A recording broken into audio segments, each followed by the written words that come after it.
ದೇವರ ನಾಮಕ್ಕೆ ಸ್ತೋತ್ರ ಉಂಟಾಗಲಿ. ಹಲವಾರು ಬಾರಿ ನಮ್ಮ ಜೀವಿತದಲ್ಲಿ ಕಠಿಣಗಳು, ಕಷ್ಟಗಳು, ನೋವುಗಳು, ದುಃಖಗಳು ಪ್ರತಿಯೊಂದು ದಿನವೂ ಉಂಟಲ್ವಾ? ನಾವು ಒಂದೊಂದು ಸತಿ ಅಂದ್ಕೊಳ್ತಾ ಇರ್ತೀವಿ, ಅಪ್ಪ ಈ ಕಷ್ಟ ಮುಗೀತು ಅನ್ನೋಷ್ಟರಲ್ಲಿ ಇನ್ನೊಂದು ಕಷ್ಟ ನಮ್ಮ ಮುಂದೆ ಬರ್ತಿದೆ ಅಲ್ವಾ? ಈ ಸಾಲದ ಬಾಧೆ ಮುಗೀತು ಅನ್ನೋಷ್ಟರಲ್ಲಿ ಇನ್ನೊಂದು ಸಾಲೆ ಬಾಧೆ ನಮ್ಮ ಮುಂದೆ ಬರ್ತಿದೆ ಅಲ್ವಾ? ಕೈ ತುಂಬ ಈ ತಿಂಗಳು ನಾನು ಸ್ಯಾಲ್ರಿನ ತಗೊಂಡೇ ಅನ್ನೋ ಅಷ್ಟರಲ್ಲೇ ನೆಕ್ಸ್ಟ್ ಡೇಯಲ್ಲೇ ಆ ಸ್ಯಾಲ್ರಿ ನಮ್ಮಿಂದ ದೂರ ಆಗ್ತಿದೆ ಅಲ್ವಾ? ಇನ್ನೇನು ಇವಾಗಾದರೂ ಫ್ಯಾಮಿಲಿಯಲ್ಲಿ ನಾವು ಹ್ಯಾಪಿಯಾಗಿರೋಣ ಅನ್ನೋಷ್ಟರಲ್ಲಿ ಇನ್ನೊಂದು ಸಮಸ್ಯೆ ನಮ್ಮ ಮುಂದೆ ಬರ್ತಿದೆ ಅಲ್ವಾ? ನಮ್ಮ ಭಾರ, ನೋವು, ಕಷ್ಟ ಎಲ್ಲ ಹೊತ್ತು ಹೊತ್ತು ನಮ್ಮ ಜೀವಿತದಲ್ಲಿ ಸಾಕಾಗ್ತಿದೆ ಅಂತ ಅನಿಸ್ತಿದೆ ಅಲ್ವಾ?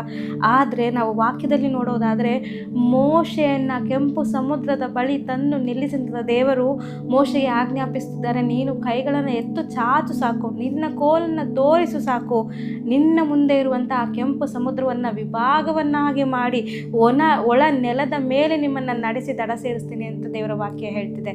ಅದೇ ಪ್ರಕಾರವಾಗಿ ನಮ್ಮ ಹಿಂದೆಯೂ ಹಲವಾರು ಭಾರಗಳು, ಕಷ್ಟಗಳು, ನೋವು ಫರೋಹನ ಸೈನ್ಯದ ರೀತಿಯಲ್ಲಿ ಬರ್ತಿದೆಯೇನೋ, ಆದರೆ ನಮ್ಮ ಮುಂದಗಡೆ ಆ ಕೆಂಪು ಸಮುದ್ರವು ಅಡ್ಡವಾಗಿ ಕಾಣ್ತಿದೆಯೇನೋ, ಆದರೆ ನಮ್ಮ ಮುಖಾಂತರವಾಗಿ, ನಮ್ಮ ನಂಬಿಕೆಯ ಮುಖಾಂತರವಾಗಿ ನಮ್ಮಿಂದಲೇ ದೇವರ ಕಾರ್ಯವನ್ನು ಮಾಡೋದಕ್ಕೆ ಸಾಧ್ಯ. ಯಾವಾಗ ನಮ್ಮ ಕೈಯನ್ನು ಚಾಚಿ ದೇವರ ಕಡೆಗೆ ನಾವು ತೋರಿಸ್ತೀವೋ, ಆಗ ನಮ್ಮ ಮುಂದೆ ಇರುವಂಥ ಆ ಕಷ್ಟಗಳನ್ನು ಆ ಕೆಂಪು ಸಮುದ್ರದ ರೀತಿಯಲ್ಲಿ ವಿಭಾಗವನ್ನಾಗಿ ಮಾಡಿ ದಡಕ್ಕೆ ಸೇರಿಸುವಂಥ ದೇವರು ನಮ್ಮ ದೇವರಾಗಿದ್ದಾನೆ. ನಾವು ಆತನನ್ನು ನಂಬಿ, ಆತನನ್ನು ದೃಷ್ಟಿಸಿ ನೋಡಿ, ಆತನು ಹೇಳಿದಂಥ ಮಾರ್ಗದಲ್ಲೇ ನಡೆಯೋರಾಗೋಣ. ಆಮೇಲೆ